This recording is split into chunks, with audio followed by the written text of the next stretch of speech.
Okay, meron tayo ditong NMAX version 2 Y-Connect. Ang issue nito, dinala sa atin ng may-ari kasi inabot daw siya ng sira sa Lucena. So galing pa to ng Lucena.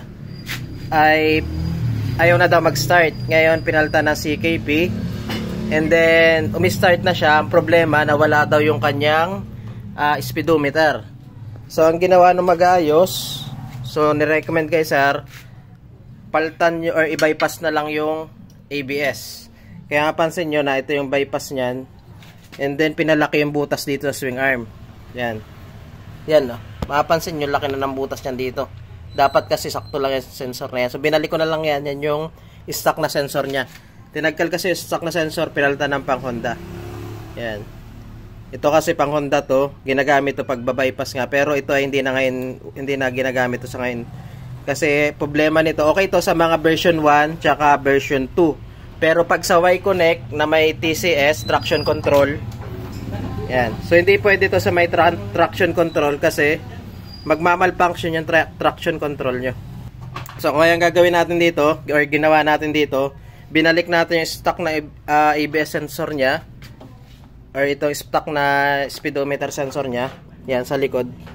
And then, binalik din natin yung wiring nya dito. Kasi nga pinaltan siya ng pang Honda na speedometer sensor, kaya yung mga wirings niya dito sa ABS niya nagalaw. Yan. Pansin niyo may putol-putol na wire yan. So ito yung galing yan dito sa sensor na to. Yan, punta nito dito. So, binalak natin siya sa dati, pinutol natin yung mga wirings na dinugsong dito para mapagaan na ulit natin yung kay-sir na ABS. Kasi malaking bagay yung ABS sa mga for safety kasi yan, kaya mahalaga na gumagana yan.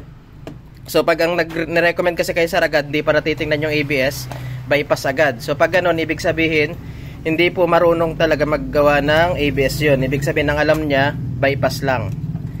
Yan. Binuksan kasi natin to, wala pa siya talagang kagbakas-bakas na binuksan siya. So tinanong din natin yung may-ari, hindi talaga ginalaw daw to. Na-recommend daw sa kanya agad, bypass. So sayang naman yung ABS ni sir kung mababaliwala lang.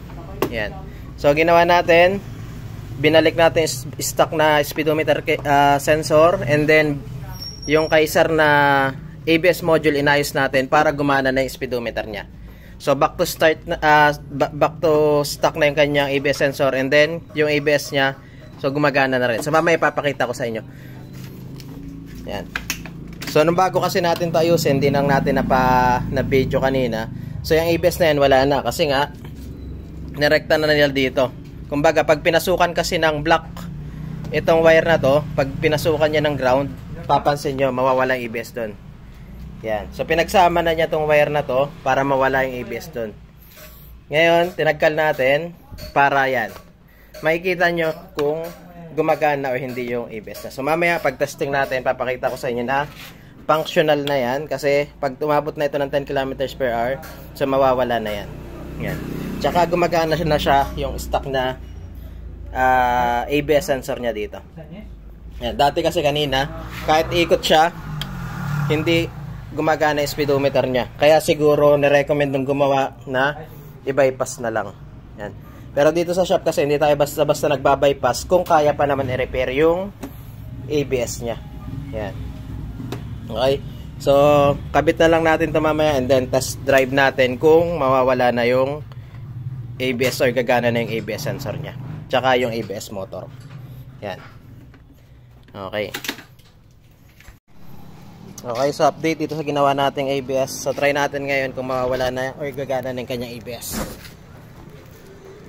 Okay, so testing natin. Dapat pag tumakbo na yan ng 10 km/h, yung ABS niya dito na indicator dapat mawawala na yan. Okay, try natin. Yo!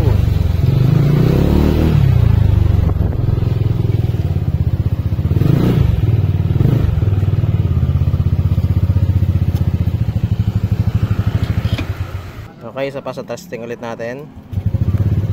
Yan. Yo!